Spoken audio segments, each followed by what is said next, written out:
কে কে খাবেন চলে আসেন আমাদের বাসায়। আসসালামু আলাইকুম, কি অবস্থা? হ্যালো গাইজ, কেমন আছো সবাই? আমি তো ভালো আছি। চলো তোমাদের সাথে একটু রেসিপি শেয়ার করি। আমি একটু বিরিয়ানি রান্না করলাম।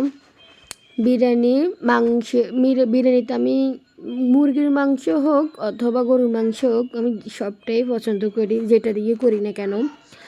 বাট রান্নার কাছে কিছুই খাটে না, যেটা করো না কেন তুমি।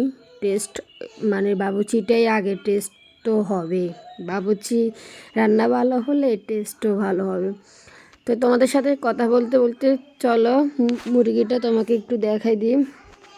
আমি এখানে ফার্মের মুরগ নিয়েছি, আর ওই যে বিরিয়ানির মশলার এক প্যাকেট দিয়েছি, আর পরে দিয়ে একটু সামান্য একটু মরিচ দিছি। বাট আমরা একটু ঝাল পছন্দ করি, এই জন্য। তোমরা কে কে ঝাল পছন্দ করো সেটাও বলবা, হ্যাঁ।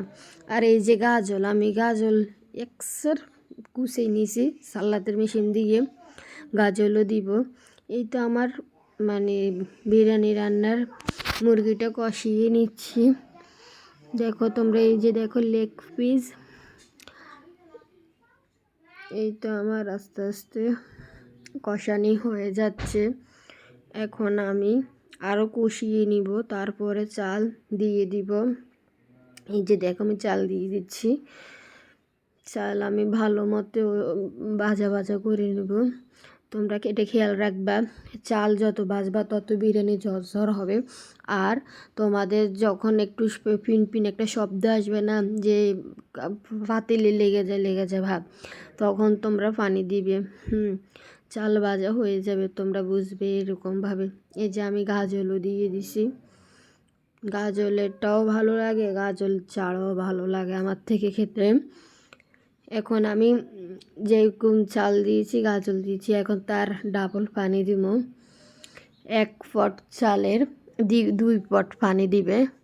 আর চালটা পুরান হলে সামান্য একটু বেশি দিবে। আর এই যে দেখো আমার প্রায় কমপ্লিট হয়ে আসছে,